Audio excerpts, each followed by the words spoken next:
d'être déprimé toute sa vie parce qu'on n'est vraiment pas à sa place, c'est pas bon non plus, c'est pas sain non plus pour l'entourage. Même s'il y a l'argent qui rentre, si t'es malheureux toute ta vie, c'est pas ça non plus, quoi. Bizarrement, je me laisse porter par les étapes. Et je disais la dernière fois, donc il y a 7 mois, que j'aurais certainement très peur quand j'aurais fini l'école, fini le stage et que je serais dans le grand bain sans mes brassards. Et là, j'y suis. Mais finalement, je nage bien, je fais mes petites longueurs petit à petit et une après l'autre. Enfin, je suis moins anxieuse et stressée que d'habitude. En fait, je prends beaucoup plus de plaisir. Donc, ça me conforte bien dans le fait que je suis ravie d'être à cette nouvelle place-là. Je suis Charlotte Desrosiers-Natral et je suis heureuse de t'accueillir sur Pourquoi pas moi. On a tous rêvé un jour de changer de vie. Certains ont osé écouter leur petite voix et ils ne le regrettent pas. Grâce à ces témoignages sans coupe, découvre les coulisses de leur réussite. Pourquoi pas moi? L'invitation à écouter ta petite voix. Quel plaisir de retrouver aujourd'hui Émilie pour notre 3e rendez-vous. Vous allez voir, il s'en est passé des choses. Depuis l'enregistrement, j'ai le plaisir de vous annoncer que le site internet d'Émilie est en ligne. Vous n'aurez donc pas à attendre pour découvrir plus longtemps le petit teasing qu'elle fait dans l'épisode. Je vous mets les liens de son site sur pourquoipasmoi.co. Et si toi aussi tu rêves d'être à ta place comme Émilie et que tu n'as aucune idée de ce que tu veux faire, j'ai une très bonne nouvelle. J'ai créé le programme que j'aurais adoré suivre. Trouver ma mission de vie et écouter ma petite voix. Tu trouveras le lien dans les notes de l'épisode. Allez, place à la merveilleuse Émilie Martinet. Bonjour Émilie. Salut Charlotte. Je suis très heureuse de te retrouver pour notre 3e rendez-vous. Comme on se le disait, on a un petit peu dépassé les 3 mois parce que finalement, ça fait 7 mois qu'on s'est parlé. À l'époque, tu étais donc à l'école et tu venais de mettre en location le premier appartement que tu avais rénové. C'est ça, ouais. Et effectivement, c'est ce qu'on se disait en préambule, c'est que c'est bien que ça fasse un petit peu plus que 3 mois qu'on se soit pas parlé parce que il s'est passé dans les tout derniers mois, toute dernière semaine, il s'est passé beaucoup plus de choses, donc je vais avoir beaucoup plus de trucs à te raconter. Cool. Alors vas-y, raconte-nous où est-ce que tu en es. La formation, je l'ai terminée, oui, parce que la dernière fois, j'avais commencé depuis 2 mois. Donc, la formation durait 6 mois, plus finalement, j'ai fait 2 mois de stage, parce que je parlais du stage que je devais trouver. Donc, finalement, j'ai trouvé assez facilement. C'était quoi, du coup, ce stage ? J'ai fait un stage en cabinet d'architecture intérieure, donc dans une structure qui est quand même assez importante vu le secteur. Il y a ce que c'est une entreprise de travaux à la base et qui ont conçu un cabinet d'archi d'intérieur en interne. Donc ils ont une dizaine d'archis d'intérieur. Donc ce qui est quand même assez gros pour le secteur, et du coup j'ai un petit peu gravité, papillonné avec un peu tous les archis sur les différents projets. Donc je suis allée sur des visites d'appart, de chantier, j'ai fait pas mal de choses et j'ai fait 2 mois finalement de stage. Pourquoi tu pouvais en faire plus ou moins ? Oui, en fait, on devait faire 3 semaines minimum, et donc après, je suis restée ouverte en fonction des rencontres. Voilà, donc on m'a proposé 2 mois. Je trouvais que c'était bien parce que c'était un peu plus long que les minimum 3 semaines. C'était vraiment court, et je pouvais faire beaucoup plus, mais au bout d'un moment, j'ai le pôle emploi qui tourne, et puis c'est bien les stages parce que c'est très formateur, mais ça rapporte rien, et puis je lance pas l'activité en parallèle. C'était difficile de tout faire en même temps, donc je me suis dit que c'était un bon compromis pour apprendre un petit peu plus et puis me garder du temps ensuite pour lancer l'activité, parce que j'ai déjà perdu 5 mois avant à cause du confinement et du décalage de la formation. Donc, je peux pas me permettre non plus d'attendre trop longtemps avant de gagner ma vie. Ouais. Et le stage, est-ce que ça a été difficile de le trouver ? Parce que j'imagine qu'il y a beaucoup de personnes qui vont se poser la question.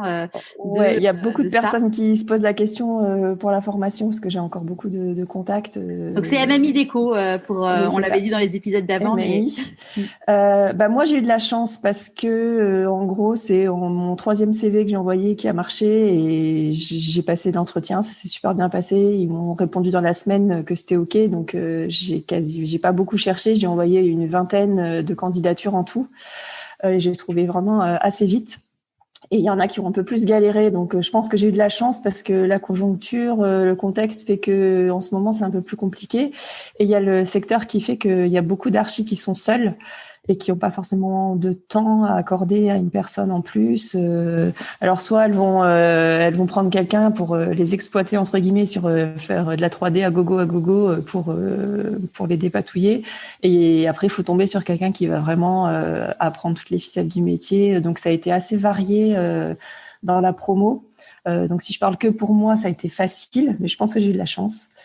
Tu parles beaucoup de chance en podcast. Bon, sur ce coup-là, je pense que j'ai eu de la chance parce que j'ai juste envoyé mon CV au bon moment à la bonne personne. Personne que tu ne connaissais ni d'Ève ni d'Adam. Non, du tout. J'y suis allée au culot. J'ai contacté un des cofondateurs sur LinkedIn au culot en lui disant, bah voilà, je cherche un stage, j'aime bien votre boîte. Et puis il a pris mon CV et il a transmis en interne et ça s'est fait comme ça. Mais après, il y en a qui ont fait des très bons stages avec des indépendantes, qui, je dis au féminin parce que c'est beaucoup des femmes, qui leur ont appris plein de choses, qui les ont traînées sur tous les chantiers, etc. Et c'était très, très formateur. Et d'autres, très peu finalement, qui ont commencé un stage quelque part et qui ont arrêté au bout de quelques jours ou quelques semaines parce qu'elles se sont rendues compte que c'était plus de l'exploitation qu'autre chose, mais ça, c'est vraiment 2-3 cas isolés, quoi. Donc, ça, je pense que c'est un truc qui est important. Alors, on est un peu c'est une petite parenthèse, mais je me rappelle, tu vois, mon stage de fin d'études quand j'étais en école de commerce, c'était donc un stage de 6 mois. Et j'ai commencé mon stage dans une boîte où c'était deux mecs, deux frères qui avaient monté cette boîte. C'était des robes du soir. C'était sur le papier canon. L'idée, c'était de faire à la fois du marketing et à la fois du commercial. Et puis, je suis arrivée, c'était au moment de la Fashion Week, et donc il y avait un énorme salon professionnel. Donc, bon, il fallait bosser le week-end, pourquoi pas. Et donc, je me retrouve à discuter avec une stagiaire. Et il y avait les 2 fondateurs et genre 4 ou 5 stagiaires. Et là, elle m'a dit, mais en fait, barre-toi. Là, ils te promettent que tu vas faire du marketing, que tu vas faire des ventes, que tu vas faire ça, mais en fait, absolument pas. En gros, c'est juste des exploitants de stagiaires. Et là, je me suis dit, la mode, c'est un peu réputé pour ça. Bon, je sais pas si c'est une légende urbaine ou pas, mais ça fait un peu le diable ça vient en Prada, quoi. Bah ouais, c'est clair. Et du coup, je me suis dit, tu vois, j'étais donc stage de fin d'études, et là, je me suis dit, mais en fait, c'est pas possible. Enfin, je peux pas. En plus, sentimentalement, à ce moment-là, c'était très compliqué dans ma vie. Je me suis dit, si ma vie perso, ça va pas, si mon stage, enfin, je peux pas me permettre de ça. Et une fois encore, les étoiles se sont alignées parce que c'était même pas un pote, c'était un pote sur MSN, donc c'était vraiment un pote entre guillemets, m'avait dit quelques mois avant, bah écoute, si tu cherches un stage, on cherche dans ma boîte. Et j'avais dit, t'es mignon, j'ai déjà trouvé. Et là, je me suis dit, bon, je vais le relancer, tu vois, sur un malentendu, ça va marcher, quoi. Et il s'avère que je le recontacte, il ne me répond pas. Et au bout de 3 jours, je me dis, bon, tant pis, c'est comme ça, un peu fataliste. J'avais la convention de stage dans la main, mon manteau sur les épaules, et là, il m'appelle, il me dit, écoute, la stagiaire qu'on avait trouvée vient de planter la directrice marketing. Écoute, du coup, il y a un poste, et la directrice marketing est un peu dans la merde. Donc, en gros, limite, elle a besoin de toi, tu vois. Et la petite histoire a fait que j'ai eu le job, et puis que ce mec est accessoirement aujourd'hui mon mari et le père de mes enfants. Et je crois que j'ai déjà entendu cette histoire dans un épisode. Ouais, avec Pauline d'Orgeval, la fondatrice de Millénis. Donc comme quoi, si un stage vous plaît pas, voilà, si un stage ne vous plaît pas, il faut surtout pas être fataliste. Et puis, et sur un malentendu, vous trouverez encore mieux qu'un stage derrière. Ouais.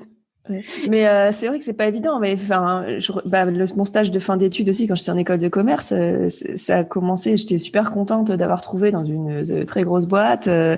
Et puis, je devais faire 6 mois aussi. Et les premières semaines, je m'ennuyais à mourir parce que j'avais une maître de stage qui était chef d'un service énorme et qui était en réunion tout le temps et qui avait absolument pas le temps de s'occuper de moi. Donc, je faisais vraiment pas café photocopie, mais presque, quoi. En 3e année d'école de commerce, j'en pleurais. Je me disais, mais c'est pas possible. J'avais pas fait d'alternance, donc c'était vraiment mon expérience avant de me lancer. Et je me suis dit, c'est pas possible, je vais partir. Et je me suis dit, non, avant de dire je vais partir, je vais chercher autre chose, faut parler, quoi. Mais quand on est jeune, c'est pas évident d'aller voir quelqu'un qui a un gros poste, qui te semble pas très accessible. Et je me suis dit, bon, allez, prends ton courage à 2 mains, tu lui parles et tu lui expliques et tu verras bien. Et ça s'est hyper bien passé. Elle s'est excusée et elle m'a dit, écoute, je vais mettre quelqu'un de mon équipe en maître de stage plutôt que moi parce que je suis tellement pas dispo pour toi que ce sera pas intéressant du tout. Et elle m'a mis avec un gars qui était assis à côté de moi dans l'équipe et il s'est super bien occupé de moi et j'ai tellement adoré mon stage que je l'ai prolongé de 3 mois. Et ouais, donc, comme quoi, super. en effet, soit tu sais qu'il n'y a pas de solution et puis bah voilà, mais en effet, en parler, t'as complètement raison. Ça Mais ça change fait tout peur en fait. quand on est jeune et que voilà, moi j'ai le Carrément. contact facile, mais j'étais un peu timide à ce niveau-là et je me suis dit bon allez, il faut parler, sinon tu vas te morfondre tout le temps et ton stage va être pourri et complètement raté et finalement j'ai eu beaucoup plus de responsabilités après. Quand je suis partie, je fais un pot de départ. Les gens pensaient que j'étais en CDD parce que je faisais le même job que les autres. Enfin, c'était génial, quoi. Et comme quoi, ça vaut le coup. C'est sûr. Et alors, est-ce que ce stage a confirmé le fait que ça te plaisait, ce métier? Donc, on parle du Oui, stage là, on parle d'archi, hein. du stage d'archi. Oui, non, pas celui en troisième année. Bah oui, complètement. Oui, enfin là, je pense que j'avais déjà plus de doutes, mais oui, complètement. Et par contre, ça m'a fait prendre conscience d'une chose que je trouve assez importante, c'est des compétences que j'avais par ailleurs avant, qui me servent. Enfin, j'en avais déjà la conviction que tout ce que j'ai appris dans ma vie d'avant, toute l'expérience que j'ai eue avant, qui est a priori dans un secteur qui n'a rien à voir, bah ça a vraiment une grande utilité parce que j'ai discuté avec une des archis de l'équipe qui était assez jeune hein, et qui elle était sortie d'école depuis peu de temps, à peine quelques années, et qui me disait que finalement quand elle discutait avec les clients, elle avait pas la facilité de comprendre bien leurs besoins, leurs attentes et de bien vendre son projet. Une fois qu'elle avait quelque chose à leur présenter, elle avait du mal à les faire adhérer à ce qu'elle présentait. C'était un exercice qui n'était pas facile pour elle et qu'elle aimerait bien avoir une formation commerciale en fait. Donc c'est rigolo de se dire finalement c'est hyper complémentaire parce que dans ce métier-là, souvent tu es seule, mais même elle qui était pas seule, pourtant il y avait des commerciaux. Mais les commerciaux sont pas archi, donc ils sont moins techniques. Et c'est bien d'avoir les deux, en fait. Mais clairement, enfin, tu vois, moi, je vois là, je suis en plein de travaux parce on vient d'acheter une maison et on a rencontré différents entrepreneurs et compagnie. Mais il y en a, ils te font peur, en fait. Clairement, t'as deux approches quand tu présentes un projet. Ça va être de te faire rêver, mais en étant conscient des contraintes techniques ou de te parler exclusivement de contraintes et t'expliquer à quel point ça va être compliqué. Il faut savoir poser en fait la part de rêve, la part de technicité pour rassurer. Enfin, faut donner envie, mais il faut rassurer. Et ouais. C'est un exercice qui est très très complexe. Et c'est vrai que le fait d'avoir fait du commercial avant, ou même les gens qui viennent de la com ou du marketing, c'est des profils essentiels. Enfin, dans l'école que j'ai faite, c'est beaucoup du marketing, de la com et du commercial. Et c'est ma grande majorité. Et enfin, faut qu'ils se rassurent que il y a plein de compétences qu'ils ont développées, même tout ce qui est gestion de projet, tout ça. Enfin, c'est essentiel derrière pour les projets d'archi, quoi. Et puis même le marketing et com, tu vas amener le projet d'une certaine façon. Enfin, tu vas présenter des planches, tu vas y apporter un soin particulier parce que tu sais à quel point l'image est importante pour pouvoir. Déjà concrètement pour les projets au quotidien et aussi quand on se met à son compte, ça sert aussi à marketer son offre, à s'exprimer, à expliquer ce qu'on fait. Enfin, ça nous aide à être plus clair aussi à ce niveau-là. Carrément. Et donc là, du coup, tu es diplômée ? Oui, alors c'est une certification. Okay. Alors il me manque un tout petit truc parce que moi j'ai fait les 6 mois de formation. Donc sur les 3 premiers mois, on avait une étude de cas à rendre sur la partie déco qu'on avait 1 an pour rendre. Donc j'ai jusqu'à novembre pour la rendre.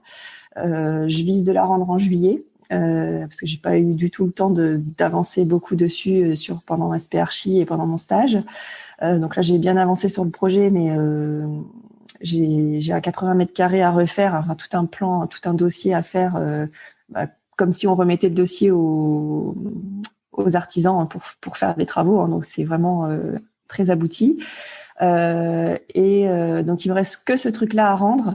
Parce que sur l'aspect archi, l'examen, on l'a passé une dernière semaine des 3 mois. On a eu 4 jours pour faire une énorme étude de cas c'est un cas fictif, mais pour une entreprise. Et là, c'était hyper intense et on l'a passé tous ensemble, de façon individuelle, mais la dernière semaine de cours, et là, on était sur les rotules à la fin, quoi. Mais bon, ça c'est validé, c'est très bien validé même. J'ai une très bonne note, donc je suis contente. Et c'était très formateur. Et ensuite, j'ai fait le stage de 2 mois que j'ai fini fin avril. Et au mois de mai, j'ai commencé tout de suite, j'ai enchaîné. Bon, j'ai pris 4-5 jours de vacances, mais sinon j'ai enchaîné. Comment t'as osé prendre des vacances? Ouais, j'ai osé. Mais non, c'est bien. Tout le monde dit mais quand t'es entrepreneur, prendre des vacances, mais c'est hyper important de savoir se reposer pour pouvoir mieux repartir. Oui, parce que là, même les vacances que j'ai eues à Noël, Nouvel An, déjà ces vacances-là en général, c'est pas très reposant, mais en plus j'ai bossé. Donc j'ai bossé pour l'école, j'ai bossé sur un projet perso, j'ai fait des plans, etc. Donc du coup, je me suis pas du tout reposée. Et donc là, j'ai pris 4-5 jours pour me reposer, mais j'ai commencé à bien bosser mon étude de cas à rendre, et puis surtout, j'ai créé ma société. Génial. Donc du coup, tu as créé quoi comme type d'entreprise? Donc finalement, j'ai créé une SARL. Alors au départ, j'hésitais entre la SASU et l'auto-entreprise. Que j'ai assez vite éliminé l'auto-entreprise ou micro-entreprise. Je sais jamais on dit les deux, mais parce que je voulais y aller vraiment et parce qu'on voulait aussi séparer bien perso et bien pro. En cas de souci sur l'entreprise, qu'il n'y ait pas de problème au niveau perso. On n'a pas un patrimoine de fou, mais non, mais bon, clairement, que ça protège un minimum le peu qu'on a à côté. Et puis je me suis dit je vais y aller. Enfin, j'ai tout plaqué, j'ai fait cette formation, j'ai tout investi, j'ai payé cette formation de ma poche, etc. Puis c'est aussi quand on a une vraie société plutôt qu'une micro-entreprise, c'est qu'on a un actif, un passif, on a une vraie comptabilité, on peut passer des choses en charge. Donc j'ai pris un expert comptable qui m'a conseillé aussi sur les différents statuts. Et finalement, il m'a fait des simulations avec mes prévisions de chiffre d'affaires, etc., que je lui avais présentées, en me disant, finalement, la SASU... En fait, ce qui me rassurait dans la SASU, c'était le fait que ça ressemblait beaucoup au statut cadre du salarié. Et comme j'ai jamais créé de boîte avant et que je me voyais même pas un jour, c'est ce que j'ai déjà dit, c'est que je m'imaginais même pas un jour être à mon compte, ça me rassurait, en fait, je pense, de ce statut-là, parce que ça ressemble énormément. C'est assimilé salarié, c'est assimilé cadre, et ça me rassurait d'être dans ce même mode de fonctionnement que en SARL, on est gérant, on n'est pas assimilé salarié comme dans une SASU. Donc c'est ça qui avait fait que j'avais éliminé ça au départ. Mais il m'a fait des simulations par rapport avec si je fais tant de chiffre d'affaires, si je veux me payer tant, les charges, etc. Et il n'y avait pas photo, c'était beaucoup plus intéressant financièrement de faire la SARL. Alors la SARL, je suis toute seule, mais donc normalement une SARL, c'est aussi pour être associé à plusieurs. Mais il me l'a fait monter comme ça tout de suite au niveau des statuts, au cas où un jour je veux m'associer avec quelqu'un, comme ça j'ai pas à changer mes statuts. Donc normalement quand on est seul, on n'est pas obligé d'être en SARL, mais au moins c'est prêt au cas où, et j'aurai pas d'autres frais de greffe pour changer les statuts après. Je pense que c'est un bon conseil. Tu vois, on en parlait avec Camille Perrotte, donc qui a gagné le meilleur pâtissier. Et elle, quand elle a créé sa boîte, elle a fait ça sur je sais même pas quel nom de site, je crée ma boîte.fr ou je sais pas quoi. Et ce qu'elle disait, c'est qu'en fait, quand il s'est posé la question de clore son exercice fiscal, mais elle s'était pas posé toutes ces questions de OK, SAS, SARL, auto-entrepreneur. Elle savait même pas à quelle TVA elle était imposée. Et donc, bon, elle a très vite pris un expert comptable parce que elle s'est dit, mais les chiffres, même si c'était sa vie d'avant, justement, elle en pouvait plus. Et je sais que comment elle s'appelle, France L'Huillier, elle aussi, elle a pris un expert comptable là, quand elle a créé son entreprise de kinésiologie. Et je pense que c'est un vrai bon conseil. Après, bon, il y a des gens qui sont experts, mais même si on a quelques notions de compta, c'est tellement compliqué que ça évolue tellement vite que ça vaut le coup d'investir là-dedans, quoi. Bah, moi, la compta, à la base, c'est pas du tout mon truc. Donc, de toute façon, je me suis pas trop posé la question. Et après, bah, quand tu te lances et que c'est tout avec ton argent et que, voilà, bon, au bout d'un moment, il faut faire des choix. Tu peux pas, bah, après, il y a le choix de se dire, tu peux déléguer plein de choses. C'est pareil, créer un site web, tu peux le faire, tu peux essayer de le bidouiller toi-même ou tu peux le déléguer. Bon, moi, je pouvais pas tout déléguer, création de logo, site, la compta, etc. Donc, moi, j'ai fait le choix de déléguer la compta parce que de toute façon, je me suis dit, je vais plutôt mettre l'accent sur prendre le bon statut au départ, parce que changer de statut, c'est possible, mais ça a un coût aussi, qui est parfois plus cher que le coût de l'expert comptable au départ. Je pense d'ailleurs que c'est un peu plus cher. Ouais. Après, ça dépend du comptable que tu prends aussi. Mais finalement, j'ai fait le choix d'investir un peu d'argent dans la compta parce que de toute façon, je serais incapable de faire le suivi derrière, de faire la TVA, de faire mes bilans tous les ans correctement.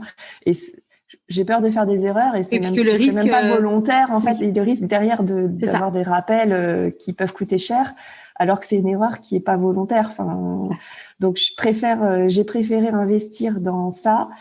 Et du coup, j'ai fait mon logo et mon site toute seule. Alors c'est pas tout à fait en ligne encore à l'heure où on se parle, mais là ça va partir en relecture et j'espère mettre mon site en ligne la semaine prochaine. Bon, je mettrai le lien sur les sites, sur le blog. Et du coup, je l'ai fait sur WordPress. J'avais eu quelques petits cours de notion de WordPress dans ma précédente formation en digital, mais plutôt pour faire un blog, mais bon, c'est pas très différent. Bon, après, il y a des thèmes qui sont tout faits. Tu charges des blogs, t'écris, tu charges des photos.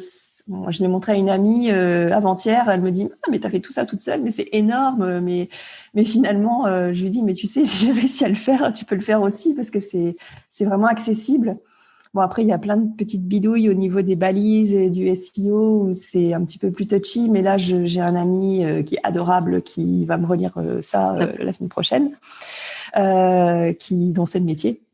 Donc, en fait, quand tu parles de tes projets, que tu fais tout toute seule, etc., en fait, t'as plein de gens qui ont envie de t'aider spontanément, qui te proposent ton aide. J'ai la maman d'un copain de mon fils qui me dit, mais attends, tu sais, c'est mon métier. Si tu veux, je te recette ton site quand t'as fini. Génial. Donc, recéter un site, ça veut dire le relire et vérifier tout. Pour ceux qui ne sont pas dans l'univers du digital. C'est vérifié, au niveau de. Elle fait aussi du SEO, donc donc tout ce qui est balises, etc. Alors, elle peut rentrer dans le code pour vérifier si les balises sont les titres, les balises alt d'images, etc. sont bien. Elle peut vérifier tout ce qui est maillage interne, enfin les liens, si ça fonctionne, si au niveau de l'expérience utilisateur, c'est fluide, etc. Bon, après. Je pense pas faire trop de fautes d'orthographe parce que c'est un truc qui me tient à cœur. Donc, mais bon, quand on est fatigué, on n'est jamais toujours la même chose. Qu'on relit 15 fois la même page, j'en trouve toujours une petite. Mais bon, c'est aussi important de se faire relire par les autres. Donc, j'en suis au point où je vais bientôt tout faire relire et vérifier au niveau, lien interne, balises, etc. Si tout est OK. Et puis bon, faut que je l'héberge correctement et que je le mette en ligne après, quoi. Voilà, j'en suis là. Génial. Donc là, du coup, ton site sort la semaine prochaine. J'espère, oui. Ouais, si tout va bien. Il est quasiment prêt là. Ouais. Alors dans quelques jours, on va quelques jours avec un S. Voilà. Ta certif, donc là, tu attends la fin de l'étude de ton cas et tu as créé ton entreprise. Donc, il s'appelle comment ton entreprise? Mon entreprise, elle s'appelle 15h13. Pourquoi? Alors, je me doutais que tu allais me demander pourquoi, parce que c'est pas courant. Alors, je sais pas si je le dis maintenant ou si je laisse un peu de suspense pour quand je sortirai le site et parce que je l'explique. En fait, je vais peut-être garder un peu de suspense quand même, mais je voulais. Alors, ça fait longtemps que j'ai choisi le nom. au moment où j'ai pris ma décision de tout plaquer, je commençais déjà à réfléchir au nom. Parce que je pense que j'avais besoin que ce soit un peu concret dans ma tête. Et j'ai beaucoup cherché, tout le monde s'appelle studio, atelier ou maison, quelque chose, ou juste par son nom et son prénom. Et je voulais quelque chose d'un peu différent. Je voulais pas faire de jeu de mots sur les mètres carrés, sur plein de choses. Et finalement, j'ai cherché quelque chose qui soit beaucoup plus personnel par rapport à mon histoire, au fait que ce soit une reconversion, un changement de vie. Et du coup, je suis allée puiser dans mon histoire perso pour trouver quelque chose qui était vraiment qui me parlait bien à ce niveau-là, au niveau changement de vie, reconversion, parce qu'il y a plein de gens finalement qui se reconvertissent dans ce secteur-là, et moi je l'assume complètement. Et comme on disait tout à l'heure, c'est aussi une force d'avoir eu une autre vie avant, je pense. Donc du coup c'est un nom qui est très très personnel en fait par rapport à cette histoire-là. Voilà. Bon. Donc, alors du coup, un peu de suspense encore. Le site URL, ça sera 15h13.fr ou ouais, le 15 et 13 en chiffres, donc 15h13.fr. Ce sera 15H13 ou 15 non, 15h HEURES 13.fr. Donc ça c'est déposé et ce sera opérationnel, j'espère, la semaine prochaine. Super. Et tu as acheté du coup le nom aussi à l'INPI ? Pas encore. Bon, ça, c'est une question que je me posais parce que c'est encore un petit investissement en plus. Mais le fait que ce soit pas mon nom ou atelier, studio, Émilie Martinet, etc., je me dis peut-être qu'il faudrait que je le fasse quand même. Moi, c'est ce qu'on m'avait dit. Si tu as un avis, si tu as déjà des conseils à ce niveau-là. Ouais, moi, j'ai un avis. Enfin, j'ai un avis. J'ai l'avis qu'on m'avait donné à l'époque, à savoir, le premier truc que tu fais, c'est t'achètes ton nom et t'achètes le nom de domaine et t'achètes le nom parce que si quelqu'un demain crée une boîte avec ce nom-là, ça veut dire que tu dois changer de nom de boîte. Ouais, c'est clair. C'est un peu chiant. Oui, c'est sûr. Donc c'est vrai que je m'étais pas mal posé la question, et bon, c'était aussi le nom de domaine, je l'ai acheté après avoir créé ma boîte parce que j'attendais d'avoir mon compte bancaire pro et ma carte bancaire pro pour acheter en ligne, comme c'est des choses avec des récurrences et des abonnements, pour éviter de devoir mettre à jour tous les trucs parce que après on est pris tellement dans le quotidien qu'on n'y pense pas. Donc je voulais aussi tout de suite acheter ces choses-là en récurrence avec mon compte pro. Donc il y a eu quelques jours où je me suis dit je sais que je l'avais acheté avant même. Moi j'ai acheté, mais en même temps ma boîte je l'ai créée en novembre et l'idée du projet je l'ai eu en novembre, mais un an avant. Et même tu vois le nom je l'ai acheté à l'INPI, je l'ai acheté c'est avec mes sous à moi et pas ceux de l'entreprise. Parce que, alors, il y a une personne qui m'en avait parlé, on en avait parlé lors d'une interview et qui avait dit, ça dépend un peu des cas, mais mon comptable m'avait dit, Charlotte, quand tu achètes le nom de ta marque, tu l'achètes toi-même, parce que demain, tu revends ta boîte ou quoi que ce soit, tu peux. Ça t'appartient toujours à toi, en fait. Ça t'appartient à toi et ça appartient pas à la boîte. Et alors après, il y a quelqu'un qui m'a dit, oui, mais quand t'es enlevé de fonds ou quoi que ce soit, parfois on t'impose de revendre le nom, que le nom appartienne à l'entreprise.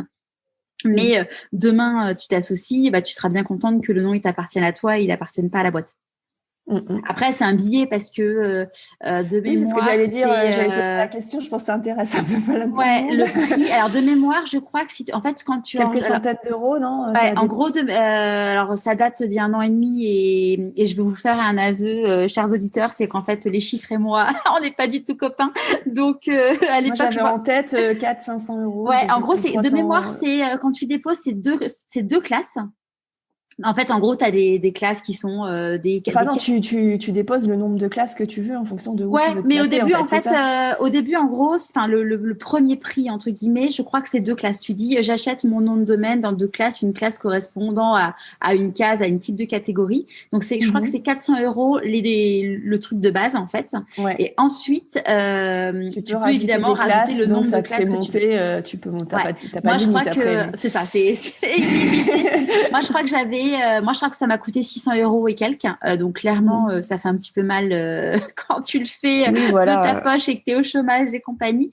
Mais bon, c'est un investissement qui est... tout le monde m'a dit, ça c'est vraiment... Et puis, c'est mes cours aussi à l'époque d'école de commerce où on m'avait dit, tu crées une boîte, tu déposes ton nom. Et puis même, regarde Inès de la Fressange, qui, elle, c'était son nom et qui s'est fait, qui ne pouvait plus avoir utilisé son nom. Enfin, c'était un cas marketing, hein, ce truc-là. Ouais, donc c'est vrai que j'avais été posé la question l'année dernière et ça m'est un peu sorti de la tête avec tout ce que j'ai géré depuis. Ouais. Mais c'est peut-être oui une chose. Je demanderai à mon expert comptable un conseil éventuellement, mais oui, je pense. T'es contente de cette petite interview qui va te coûter 400 balles? Ouais, je te remercie, je suis ravie. Et donc là, du coup, en termes d'activité du business lié à ta structure, comment t'appréhendes les choses? Où est-ce que tu en es? Pour l'instant, je suis tellement la tête dans le guidon à avoir créé la société. J'ai fait mon site web toute seule de A à Z. Le logo, j'ai fait un truc très simple parce que voilà, je suis pas graphiste, mais il y a des outils sur internet gratuits pour faire des T'as utilisé visuels. quoi? J'ai utilisé Canva. Ouais.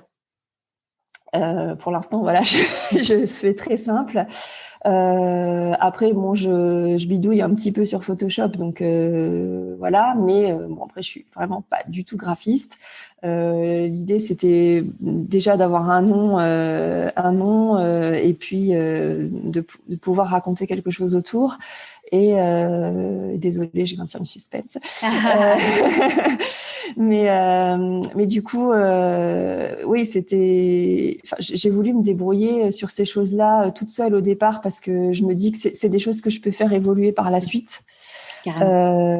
Si j'ai les moyens d'investir un petit peu là-dedans, même si y a moyen d'arranger les choses sans que ce soit trop cher non plus. Mais bon, au départ, il faut quand même faire un peu des choix.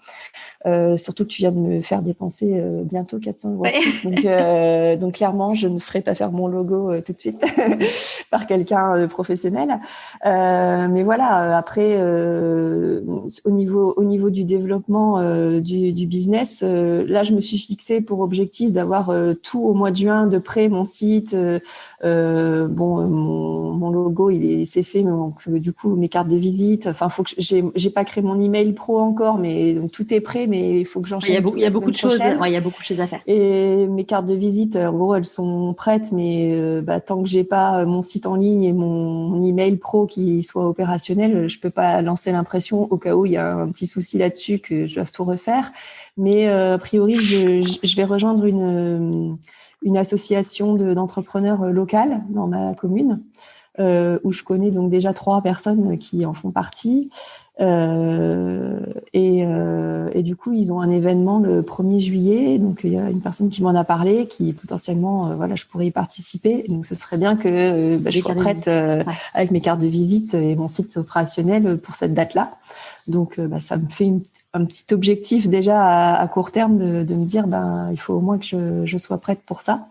Et après, effectivement, oui, ce sera toute la démarche de prospection. Alors, sachant que j'ai quand même déjà des gens dans mon entourage qui m'ont demandé de travailler pour eux. Donc, et j'ai même pas le temps d'aller les voir et de m'en occuper pour l'instant parce que je suis incapable de faire des devis, etc.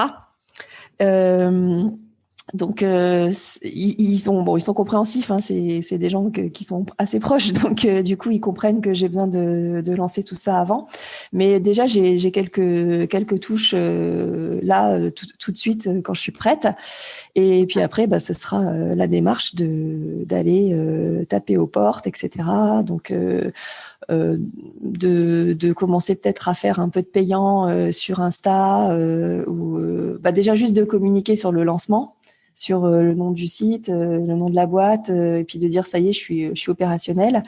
Et puis ensuite d'aller surtout en local, hein, parce que c'est là, maintenant je fais plutôt du B2C, même si je suis pas fermée au B2B, mais au départ je suis plutôt en local et en B2C, ce qui était complètement différent de ma démarche de prospection d'avant, qui était grand compte B2B. Donc faut que je me plug comme ça. Mais voilà, il y aura tout à faire. Donc Et du coup, sur Instagram, là, ton compte, il était avec ton nom, tu vas le renommer. Ouais, j'ai mon compte Instagram, il est loin d'être perso, donc je mets que des pour choses ça, ouais. de déco, tout ça, donc je vais le rebaptiser en fait. Donc j'espère que les gens, je vais pas les perdre en route, mais bon, je leur expliquerai bien que c'est le même compte qui change de nom.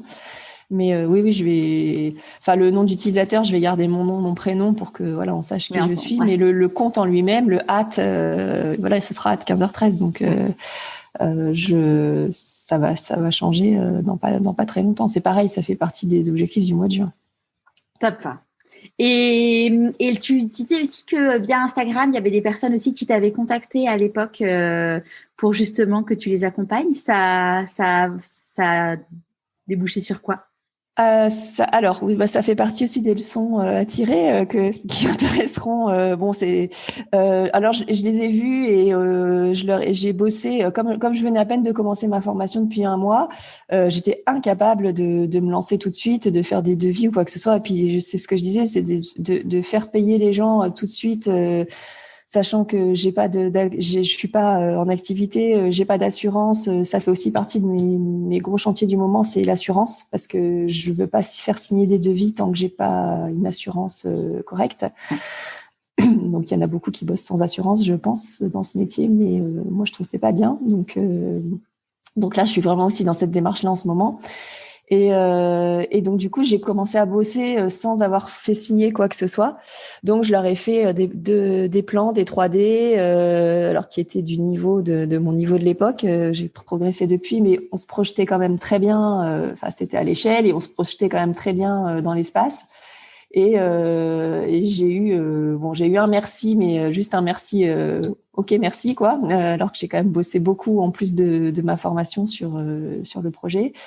Et derrière, j'ai pas mal relancé. J'avais plus de nouvelles pendant plusieurs mois. Et au bout d'un moment, j'ai relancé une dernière fois en me disant on verra bien. Et ils m'ont juste répondu que ils avaient des travaux dans la copro, donc ils reportaient le projet. Mais j'ai jamais su quelle version ils préféraient. J'ai pas eu beaucoup de retours, sachant que j'avais montré mes deux versions aux copines de l'école qui avaient trouvé ça top. Et donc, j'étais un peu déçue de pas avoir de retour plus que juste un simple OK, super. Parce que du coup, merci, tu leur as facturé quelque chose ou pas? Non, j'ai pas pu. Parce que, en fait, moi, c'est un truc que j'avais appris via mon papa, donc qui est architecte d'intérieur et décorateur. Et puis aussi, pour en avoir parlé avec une personne là qui fait de l'architecture, mais c'est plutôt du paysagisme à Marseille. Mm-hmm. Et en fait, le truc, c'est que tu as plein de gens. Tu leur fais les planches et puis ils les récupèrent. Et puis ils vont voir un artisan. Ils vont voir un artisan et voilà. Et donc alors ça m'a jamais servi parce que ça n'a jamais été finalement mon métier.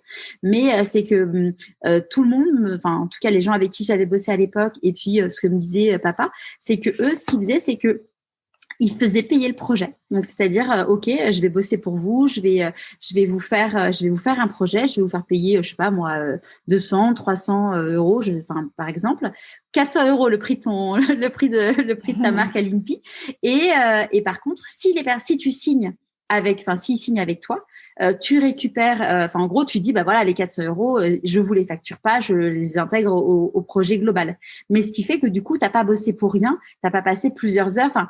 Autant tu fais juste un devis et compagnie, mais quand t'as un projet aussi. Non, mais ça, je le sais et clairement, je le ferai plus. Mais j'avais conscience que le fait de leur donner des choses sans avoir rien signé ou quoi que ce soit, c'était risqué. Mais en même temps, j'avais que 1 mois de formation. Je m'estimais de toute façon, on apprend. Et puis ça me faisait un exercice aussi. J'avais conscience que c'était le risque que je prenais, mais j'ai voulu le faire quand même parce que je trouvais que c'était un bon entraînement aussi de se dire de travailler sur un cas concret où t'as les murs qui sont pas droits, parce que quand t'es à l'école au début on te donne des trucs un peu faciles, t'as une pièce qui est bien carrée avec des angles à 90 degrés, c'est facile de faire une cuisine quand les murs sont à 90 degrés pile poil, mais là c'était pas le cas, donc du coup je trouvais ça super intéressant de dire je vais prendre des codes dans un appartement qui est habité, donc où il y a plein de choses partout et ton laser c'est pratique pour prendre prendre des cotes, mais ils butent sur tout ce qu'il y a sur le plan de travail et tu n'as pas les vraies dimensions. Donc, tu dois vraiment composer avec les contraintes de la vraie vie, en fait. Donc, je trouvais ça super faire le truc quand même. Au truc, ouais. Donc j'ai pris le risque, voilà, et ça arrivera à plein de gens. Et je savais que ça allait vraiment risquer de m'arriver, mais bon, voilà. Et puis c'est pas dramatique en soi, mais c'est juste un petit peu décevant de pas avoir de retour plus positif que ça et d'avoir eu ce silence derrière. Mais sinon, je regrette pas du tout de l'avoir fait. Ça a été formateur de toute façon. Et c'est quoi tes nouvelles peurs aujourd'hui ? Bizarrement, alors il y a la nouvelle peur forcément où tu te dis est-ce que tu vas vraiment trouver des clients suffisamment qui seront prêts à payer le prix que tu vas demander pour faire les dossiers de faisabilité, le suivi de chantier chez eux, etc. Et suffisamment pour pouvoir en vivre et avoir une société qui est dans le positif et que tu puisses te payer au bout des quelques mois qui me restent de chômage et au bout d'un moment où il va falloir que je compense un minimal chômage et que je fasse si possible un peu plus. Donc c'est cette peur-là de se dire comment ça va démarrer, est-ce que je vais réussir à trouver des clients facilement parce que c'est quand même assez concurrentiel, comment je peux me démarquer sachant que pour l'instant j'ai fait mon site moi-même, mes photos moi-même, donc j'ai pas pris de photographe, donc j'ai pas les belles photos que d'autres peuvent avoir sur leur site parce qu'ils ont pris des pros, parce qu'ils ont déjà plus de projets à montrer, etc. Parce que moi, ce que j'ai à montrer, j'ai pas forcément anticipé que j'allais faire un site dessus un jour. Et du coup, j'ai des photos qui sont pas professionnelles. Donc, est-ce que je vais être crédible ? Voilà, c'est ces peurs-là. Mais à part ça, bizarrement, je me laisse porter par les étapes. Et je disais la dernière fois, donc il y a 7 mois, que j'aurais certainement très peur quand j'aurais fini l'école, fini le stage et que je serais dans le grand bain sans mes brassards. Et là, j'y suis. Et finalement, on parlait de natation juste avant, c'est marrant.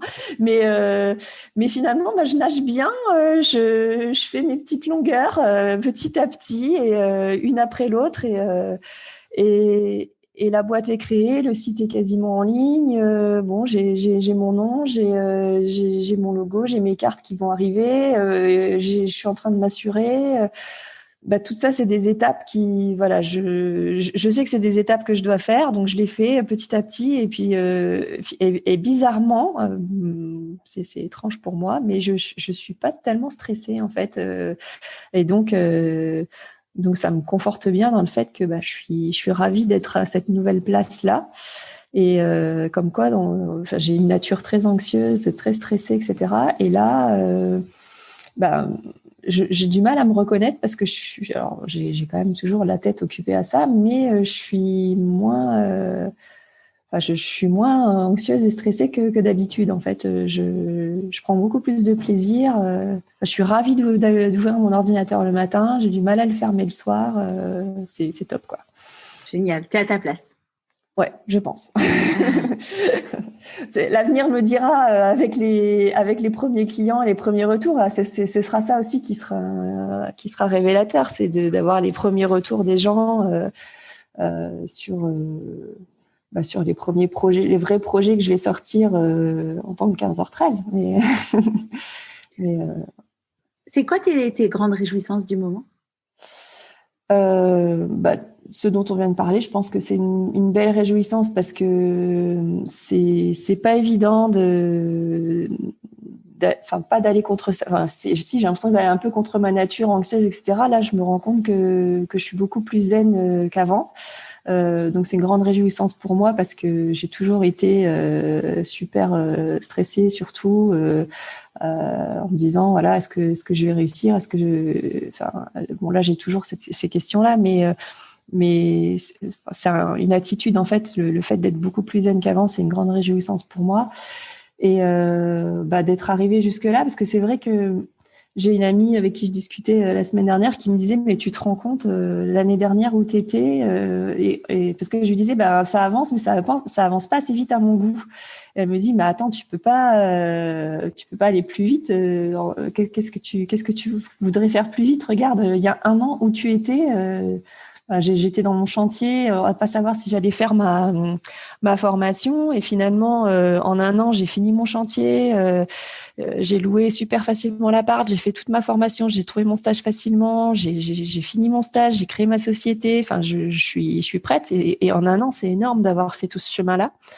Et c'est vrai que ça m'a fait du bien de discuter avec elle parce que elle m'a fait prendre conscience que bah oui, je voudrais toujours aller plus vite, mais ça va déjà vite quand même. Oui, c'est clair. Mais c'est vrai que d'avoir un miroir, ça fait toujours du bien de se dire, parce que nous, quand on vit les choses, on ne voit pas. Assez de recul. Ouais. Et puis on se rend pas compte, on se dit mais oui, mais c'est moi, donc c'est normal. Mais en fait, c'est pas forcément. Par rapport au regard des autres, pour le coup, qui peut faire du bien, de se dire, bah oui, non, en fait, c'est déjà extraordinaire. Ouais. Et c'est quoi, ça a été quoi tes plus grandes difficultés, du coup, pendant ces 7 derniers mois? Il fallait tenir le rythme de la formation, qui est quand même assez soutenu. La dernière semaine où on a passé l'examen, où on a tous craqué à un moment donné dans la semaine, parce qu'on était épuisés et qu'on a bossé jour et nuit sur notre étude de cas pour valider notre formation. Mais à part ça, ça avait beau être super intense, j'aimais tellement ce que je faisais parce que la formation au déco, je disais que c'était très intense, qu'il y avait du boulot à côté, etc. Mais c'était rien à côté de la spécialisation archi. Avec du recul, tu te rends compte que c'était encore plus intense les 3 mois suivants. Mais à part le fait de tenir ce rythme-là, il n'y a pas eu de difficultés particulières. Je m'éclate en fait, donc tout va bien. Génial. Et comment ton entourage il a vécu tout ça pendant les 7 derniers mois? Bien. En fait, je pense que le fait de voir que j'étais contente de ce que je faisais, que j'étais contente de me lever tous les jours pour y aller, pour avancer. Alors après il y a eu le Covid, les confinements, etc. Où on pouvait pas trop sortir, etc. Donc j'ai pas eu trop de vie sociale. J'ai un peu coupé. J'ai eu des contacts avec des gens qui sont très très proches, des amis très proches, mais j'ai beaucoup coupé. Je me suis mis un peu dans ma bulle. Donc là, c'est vrai que j'ai envie maintenant de rebouger, de me réouvrir un peu et de dire coucou, ça y est, je suis sortie de ma grotte. Parce que d'un côté, ça avait du bon de pas pouvoir sortir parce que je pense que j'aurais été encore plus fatiguée. Mais d'un autre côté, ça va faire du bien de revoir un peu des gens, de reprendre des contacts, etc. C'est de sortir de ma caverne là et de me dire ça y est, il y a du soleil, je vais revoir un peu des gens, je vais reprendre une vie sociale et puis je vais parler de mon projet et puis et je pense qu'il y a des choses qui se feront naturellement parce que je vais me réouvrir aux autres. Je me suis un peu fermée sur ma vie sociale, mais bon, ça c'est un peu tout le monde. Mais je pense que la formation, l'intensité de la formation, ça n'a pas aidé non plus. Ça nous a manqué d'ailleurs dans la promo de pas pouvoir faire des afters après les cours ensemble. Donc, parce qu'il y avait une super entente et ça c'était très fort. C'est que on était très soudés et on s'entraide beaucoup encore là. On a gardé notre groupe WhatsApp et là la semaine prochaine on va se revoir avec quelques-uns pour parler un petit peu de ce qui s'est passé sur les dernières semaines, les derniers mois pour chacun. Donc c'est cool. Ouais, c'est génial et puis du coup vous partagez vraiment les mêmes préoccupations donc ça. Ouais, c'est ce que je disais la dernière fois, c'est que finalement on va être concurrents parce que on fera la même chose, mais c'est pas grave parce que il y a beaucoup d'entraide, on est hyper solidaires et c'est ce que je disais, c'est qu'on a tous notre zone géo, notre réseau et que c'est pas parce qu'on est même pas loin qu'on fait la même chose qu'on sera en concurrence sur des projets et puis si ça arrive, c'est pas grave et tant mieux et c'est hyper sain, je trouve. On s'entraide beaucoup. Il y en a qui maîtrisent plus ou moins tel logiciel. Il y en a qui ont, après, je suis peut-être plus avancée que certains sur la partie administrative et création de structures. Donc, quand j'ai des infos sur l'assurance, les statuts, etc., je les partage avec les autres. Et puis, les autres, quand ils ont une bonne adresse de déco sur les matériaux, sur des tissus, des papiers peints, etc., ils nous partagent l'adresse. Donc, on s'entraide beaucoup et on se donne beaucoup de tuyaux comme ça. Génial. Et où est-ce que tu en es par rapport à ton équilibre vie perso et vie pro? Du coup, là, je suis à la maison tous les jours. Maintenant, je suis en télétravail parce que je suis en création. Donc, je peux retourner. Mon fils qui est au collège, qui a un emploi du temps un peu en gruyère, du coup, je le vois un peu plus. Je le vois quand il a pas cours, je le vois à la maison. Donc, je passe un peu plus de temps avec lui, même si, bon, je travaille et que, voilà, c'est un pré-ado. Donc, il est un peu dans son monde. Et le plus petit qui est en CE1, je peux aller le chercher un peu plus tôt le soir à l'école. Donc, je vais le chercher un peu plus tôt, mais je me remets à bosser après. Mais voilà, on fait le chemin avec ses copains. Il est plutôt à la maison le soir, donc les deux frères se voient un peu plus le soir. Donc, je les vois un petit peu plus, quoi. Donc c'est cool. Et puis bon, du coup, je suis moins prise par les temps de trajet, etc. aussi. Donc, je gère plus mon temps facilement. Ouais. Après, c'est vrai que du coup, quand t'es toi à ton compte, etc., tu as tendance un peu à bosser le week-end ou le soir. Après, le soir, j'essaye de couper quand même, mais quand il y a des jours où j'ai envie d'avancer vraiment sur un truc, j'avance, quoi. Et puis, on peut se gérer un peu plus son temps, faire des pauses dans la journée. Hier midi, j'ai fait un déjeuner en terrasse avec mes enfants. C'est un truc que j'ai pas fait, que j'ai quasiment jamais fait, en fait, le mercredi midi, d'aller faire une terrasse avec mes enfants. Donc, c'était top. Ouais, c'est top. C'est quoi pour toi la réussite? Alors, c'est vrai que la dernière fois, tu m'avais posé cette question et que j'avais dit que c'était vraiment de se sentir. Alors, j'ai pris la question. C'est comme ça évolue, c'est pour ça que, pour ça que je la repose. Oui, parce que je me rends compte en écoutant les autres invités qu'ils le prennent pas forcément comme moi je l'avais pris la première fois, parce que j'avais compris, j'avais pris la question comme réussite professionnelle, donc où je parlais que du pro, en disant qu'il fallait qu'on se sente bien à sa place dans ce qu'on fait, qu'on prenne plaisir à travailler tous les jours et qu'on n'ait pas l'impression d'aller travailler en se levant le matin et en allumant son ordinateur. Donc ça, je le pense toujours, et encore plus depuis depuis tout ce que je t'ai raconté tout à l'heure. Mais effectivement, c'est aussi d'avoir cet équilibre, de réussir à faire ça en ayant aussi cet équilibre perso à côté. Après, tout le monde ne rêve pas d'avoir une famille et des enfants, etc. Moi, c'était aussi, je concevais pas ma vie sans enfants. Donc, mes enfants, c'est aussi c'est surtout ma plus belle réussite, mes deux plus belles réussites.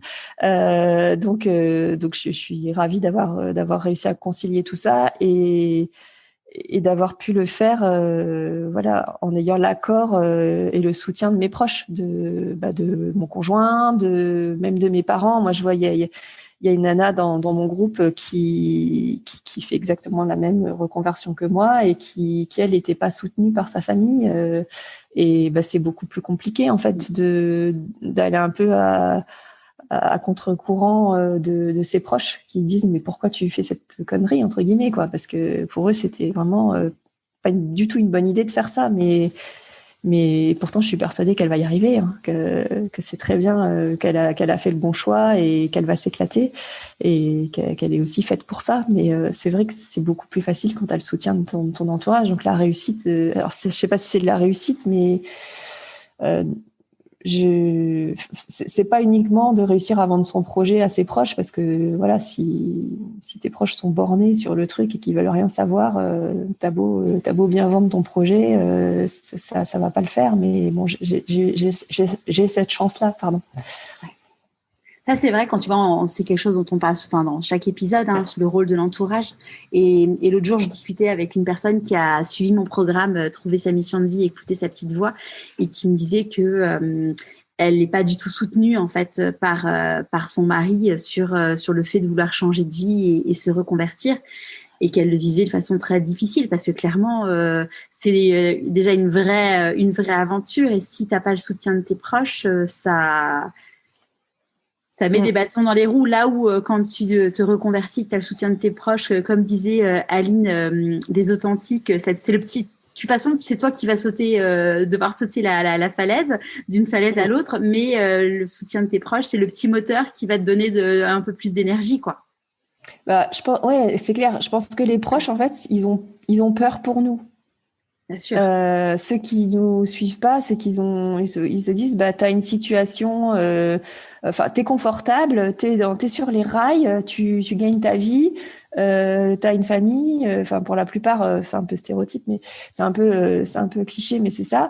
Qu'est-ce que tu vas t'embêter à te mettre en difficulté, à gagner moins d'argent, à peut-être, à claquer toutes tes économies dans un truc et après, pour moi, ça a été assez simple parce que j'en parlais depuis longtemps, pas depuis que j'étais petite, parce que justement, si je l'avais dit quand j'étais petite, j'aurais peut-être fait tout de suite, mais peut-être que ça aurait pas marché tout de suite, en fait, je sais pas. Et du coup, c'est peut-être pas le cas de tout le monde. Il y a des gens qui se reconvertissent, mais après avoir fait un bilan de compétences, parce que ils savent pas du tout quoi. Moi, j'ai pas eu besoin de faire ce bilan de compétences, de me poser toutes ces questions, parce que, c'était ça ou rien d'autre, quoi, de toute façon. Donc, ouais, c'était une évidence pour toi. Moi, c'était clair. C'était clair que c'était ça ou rien d'autre. Mais il y en a pour qui c'est pas le cas. Donc, mais la personne dont je parlais, c'était aussi le cas. C'était ça, quoi. Donc c'est pas juste entre guillemets qu'elle ait pas le soutien de ses proches. Et peut-être qu'ils ont peur pour elle financièrement. C'est aussi c'est ça qui fait assez peur. Peut-être au niveau des conjoints qui se soutiennent pas, c'est peut-être aussi la peur financière de se dire on a des crédits, on doit payer un prêt immobilier, il y a des enfants, où ça dépend de l'âge des enfants, mais s'il y a des études qui arrivent après, etc. Faut anticiper plein de choses. C'est sûr qu'il y a des moments de vie qui sont plus ou moins adéquats. Après, entre se mettre dans le mur parce qu'en fait t'es pas à ta place et prendre un petit peu de risque. Ouais, c'est trouver. C'est ce que je disais l'autre fois, c'est qu'il faut pas se mettre en difficulté financière, parce que le fait de se mettre en grosse difficulté financière, de pas pouvoir joindre les deux bouts à la fin du mois, etc. Forcément, ça aura un impact sur la vie familiale, la vie de couple, parce que les galères d'argent, je pense que c'est pas facile à gérer sur le long terme. Et quand on change de vie et qu'on n'a pas anticipé ça, ça peut durer un certain temps. Donc c'est clair qu'il faut écouter sa petite voix, qu'il faut pas se mettre en difficulté aussi alors on a tous beaucoup fait un burn-out et le burn-out, ça peut se manifester de plein de façons différentes, et ça peut être très très grave, et ça peut aboutir à des situations dramatiques. Donc qu'est-ce qu'il faut choisir entre avoir gagné un peu moins d'argent pendant un certain temps, ou se mettre en danger physiquement jusqu'à mettre sa vie en danger aussi, quoi. Donc et mettre sa vie en danger, ça peut aussi gâcher la vie de ses proches. Donc là je vais dans des cas assez extrêmes, mais il y en a. Donc d'être déprimé toute sa vie parce qu'on n'est vraiment pas à sa place, c'est pas bon non plus. C'est pas sain non plus pour l'entourage. Même s'il y a l'argent qui rentre, si t'es malheureux toute ta vie, c'est pas ça non plus, quoi. C'est clair. Donc il faut poser le pour et le contre, et ça c'est très personnel. C'est vraiment le choix de chacun par rapport à sa situation. Mais voilà. Et puis c'est choisir.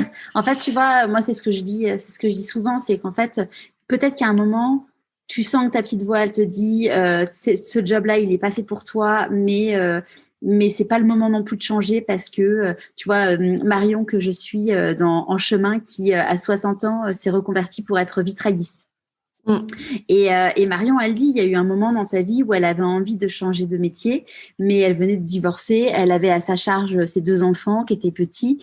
C'était pas le moment, mais c'était son choix. Et en fait, à partir du moment où tu vis la chose comme un choix et non pas comme un renoncement, ça change tout, parce que du coup, t'as pas du tout la même façon de voir les choses.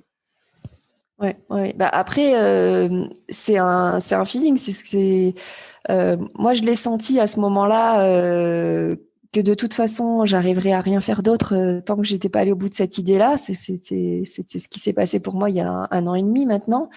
Et je me suis dit, j'ai quand même vérifié avec mon mari s'il avait pas l'intention de bouger de sa boîte dans les 3 ans à venir, parce que il m'a dit que non. Donc du coup, il m'a suivi. Et puis les enfants sont suffisamment jeunes encore, c'est plus des bébés, donc ils sont quand même suffisamment grands pour se gérer un minimum, et ils sont suffisamment jeunes pour que j'ai pas encore les études sup à payer. Donc c'était un timing pas mal. Mais c'est vrai que il y a des périodes où tu as envie de le faire, mais au fond de toi, tu t'y vas pas parce que tu sais que il y a un truc qui te freine. Mais après, quand les seuls freins que tu te mets, c'est juste des excuses bidons, bah, là, c'est juste de la procrastination. Après, tu dis, je vais le faire, mais demain. Mais en fait, t'as plus de vraie excuse pour pas le faire. Donc, c'est quand on est là qu'il faut y aller. Et c'est important d'en parler à des gens proches. Alors, t'es pas obligé de le crier sur tous les toits parce que t'as peut-être envie d'être discrète sur ce projet-là. Mais c'est bien d'en parler à des gens qui nous connaissent bien, des gens extérieurs, bien, un peu moins bien, des gens, dont la vie pourrait nous éclairer aussi et nous conforter ou pas dans le choix. Bon, j'en avais parlé d'abord à mon entourage le plus proche, évidemment, mais même des collègues à qui je faisais confiance et qui n'allaient pas forcément le répéter à mon employeur tout de suite, parce que c'est pas évident de commencer à parler de ce type de projet, mais qui, quand on te dit bah oui, mais bien sûr, mais pourquoi tu fais pas ça, évidemment, t'en parles tout le temps, on sent que c'est ton truc. Ça aide beaucoup de te rendre compte qu'en fait, pour les autres, c'est évident. Parce que t'en as pas forcément conscience. Moi, j'avais pas forcément conscience que ça transpirait à ce point-là, quoi. Donc, et le fait de commencer un peu à évoquer le sujet, mais tout le monde me disait, mais oui, mais évidemment, mais bien sûr, fais-le. Pourquoi tu le ferais pas? Et qu'est-ce qui t'empêche? Et ça aide beaucoup. Clairement. D'ailleurs, c'est un des conseils que je donne dans mon livre, là, Et si je changeais de métier, où la constitution d'un comité de soutien pour justement te soutenir dans les moments où déjà te permettre de dire ouais, est-ce que c'est vraiment une bonne idée, se conforter ou pas. Après, c'est pas parce que les autres te disent que c'est pas une bonne idée. Si tu crois vraiment dur comme fer au fond de toi que c'est une bonne idée, faut pas non plus forcément écouter, mais en tout cas, ça permet de confronter son avis. Et puis aussi après, le fait d'avoir un comité de soutien qui t'aide dans les moments plus ou moins. Et ce que tu disais, c'est que le comité de soutien, il est aussi sur ta pote qui va te faire la recette de son site web, ton pote qui va t'aider sur le SEO. Enfin, ça peut être aussi un comité de soutien avec des compétences que tu n'as pas et qui peuvent apporter beaucoup à ton projet. Ouais. Mais au-delà de ça, parce que bon, après moi j'aime pas demander des choses comme ça, gratuitement. Enfin, j'ai rien demandé en fait. Ils m'ont proposé, mais quand je propose de me faire un devis pour que je paye, bon après comme c'est des potes, ils me disent mais non, je vais pas te faire payer.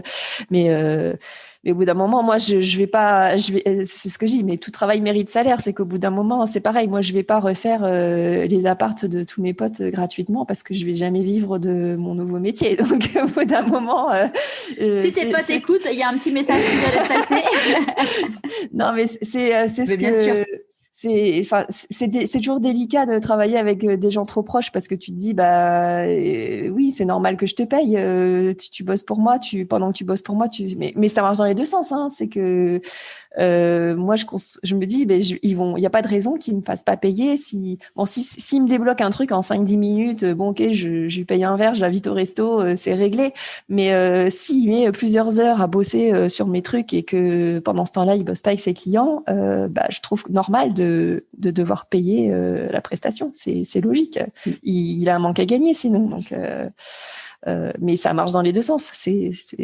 Moi, je suis toujours prête à rendre service, donc j'ai tendance à dire OK pour aider les gens, mais c'est vrai que après, au bout d'un moment, si je fais toujours tout comme ça pour rendre service c'est des heures que je passe pas sur prospecter, sur rentrer du chiffre d'affaires, travailler sur des projets que je vais facturer. Donc, ce sera juste mathématique à la fin, quoi. Donc, il faut juste que oui. C'est pour moi et c'est pour les autres aussi. Je trouve que c'est normal, c'est dans les deux sens.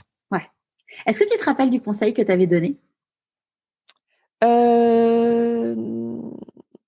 Je crois que j'ai un peu reparlé de ça il y a quelques minutes. C'est qu'à partir du moment où on a juste des fausses excuses et qu'on a pris sa décision, qu'il faut oser se lancer, c'est ça? Ça avait dit prendre le temps de se poser des questions, essayer de prendre soin de soi.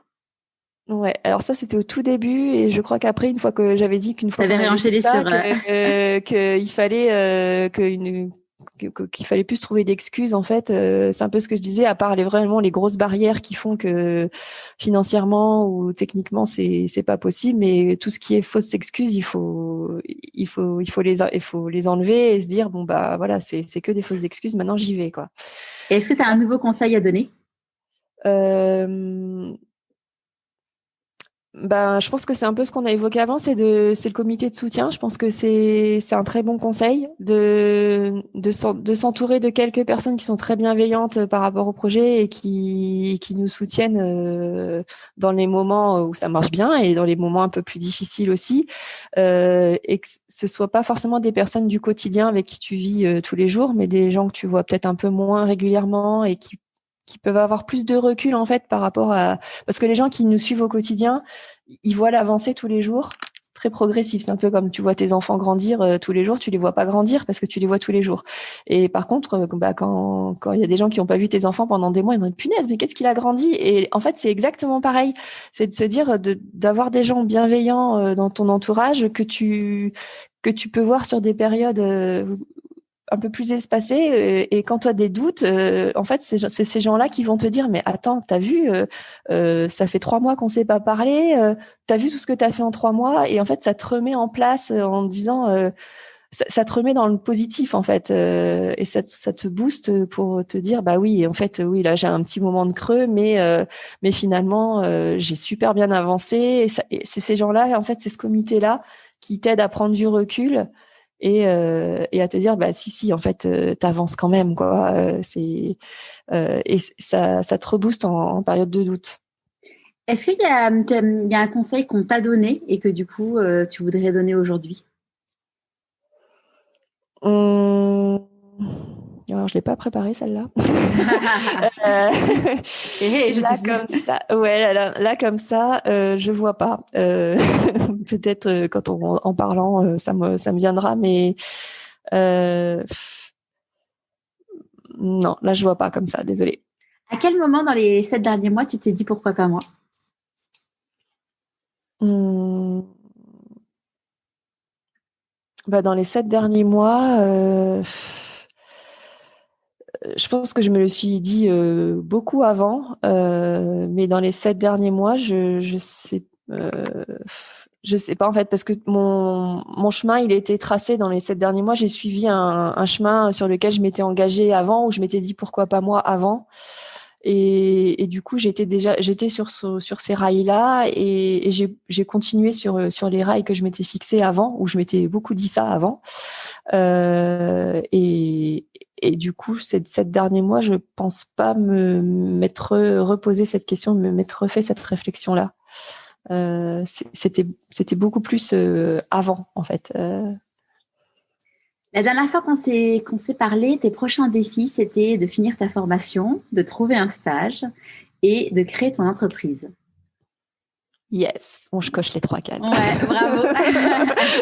Ça, c'est fait. Bon, normalement, ouais, non, j'avais pas 3 mois pour le faire parce que dans 3 mois, c'était pas possible. Le timing était pas bon, mais on a gratté quelques mois supplémentaires. Mais bon, j'ai coché la case. En même temps, je m'étais pas donné que 3 mois pour le faire, ce qui était pas possible puisqu'il me restait déjà 4 mois de formation et 2 mois de stage. Donc, bah, du coup, c'est cool parce que je coche les cases. Et du coup, tu vas me demander quels sont les prochains. Exactement. Bah, mon prochain objectif à court terme, c'est mon échéance de début juillet, de me dire qu'il faut que je sois opérationnelle pour faire des devis, donner des cartes de visite, que les gens puissent aller sur mon site et avec mon nom de boîte lancé, etc. Donc pour fin juin, tout début juillet. Et puis bah après, c'est de trouver mes premiers clients hors réseau perso. Ouais, ça c'est une Parce vraie étape. que ouais, voilà, parce que bon, le réseau perso c'est très bien, mais bon, tu sais que voilà, les gens qui te suivent, ils te font confiance, c'est tes proches, ils ont envie de t'aider, etc. Mais je trouve que c'est top aussi d'avoir ces premières demandes, ces premiers rendez-vous clients, prospects qui viennent de l'extérieur. et juste qui ont envie de te faire confiance, mais qui te connaissent pas en fait, et que tu as réussi à convaincre. Donc ça, je trouve que c'est un grand défi. De toute façon, on dit souvent que le début, alors j'allais utiliser le mot réussite, mais je ne sais pas si c'est le mot, mais en tout cas, le début, quand un projet commence, la mayonnaise d'un projet commence vraiment à prendre, c'est en effet quand tu as des retours ou des clients qui ne sont pas en effet de ton cercle proche, et que c'est des personnes qui sortent de tu ne sais même pas où. Et... En fait, c'est ça. Le prochain défi, je pense que ce serait la reconnaissance des deux personnes qui m'ont fait confiance et qui me connaissaient pas avant, en fait. Je pense que ça, ce serait un super beau défi. Génial. Est-ce que tu veux nous raconter une dernière petite chose avant qu'on se quitte et qu'il y a la question finale? Non, pas rien de spécial. Celle-là, tu t'y attendais pas non plus? Non, je m'y attendais pas non plus. Après, je pense qu'on a parlé de pas mal de choses, pas mal de sujets. Donc là, je vois pas. Non, j'ai pas préparé. Hein. C'est le jeu. Hein. C'est le jeu, exactement. Je joue le jeu à fond. Je n'ai rien préparé. Alors, à qui as-tu envie de dire merci et pourquoi avant qu'on se quitte? Alors ça, là, je l'attendais. Donc j'ai un peu réfléchi et je me dis que c'est sur ces derniers mois, bon évidemment, j'ai toujours le soutien de mon entourage, mes proches, mon petit comité de soutien évidemment. Donc ces gens-là, je les remercie tout le temps et voilà, c'est pas original. Après, ce sera peut-être ça paraîtra peut-être pas original non plus, mais en tout cas sur ces 7 derniers mois, j'ai envie de remercier toutes les personnes avec qui j'ai partagé ma formation à l'école, donc que ce soit les intervenants ou les personnes avec qui j'étais en cours, parce que les intervenants, je les ai trouvés super bienveillants avec nous, ils nous ont appris plein de choses, ils nous ont partagé plein d'anecdotes de leur quotidien, parce qu'ils sont aussi en activité à côté, et c'est hyper concret, et il y a même des profs encore qui nous répondent aux mails après ou sur les réseaux sociaux quand on a une petite question, quand on a un petit doute sur quelque chose, qui nous donnent des contacts, assurances, etc.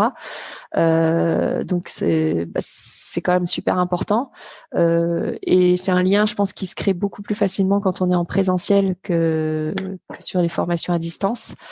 Et surtout le groupe en fait de ma classe, où, comme je disais tout à l'heure, je sais pas, je pense pas que ce soit le cas dans toutes les promos, mais en tout cas nous on a eu un groupe vraiment hyper soudé et une entente, une ambiance de fou.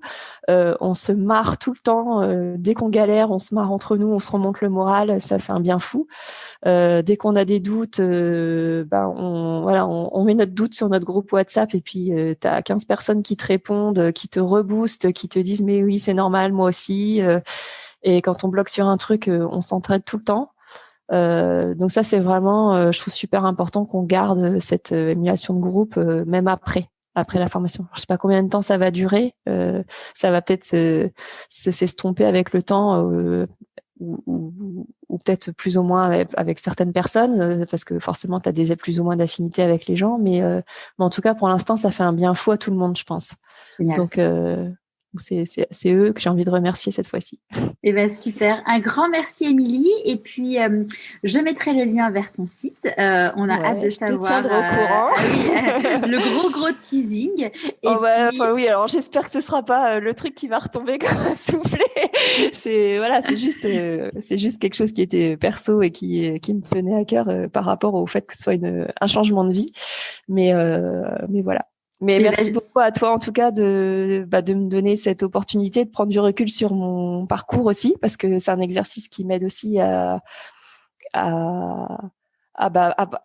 faire mon comité de soutien, parce que ça permet de prendre du recul sur qu'est-ce que j'ai fait en X mois, et finalement c'est un peu comme si je participais moi-même à mon comité de soutien en prenant du recul sur ce qui s'est passé à chaque épisode. Génial, avec grand plaisir.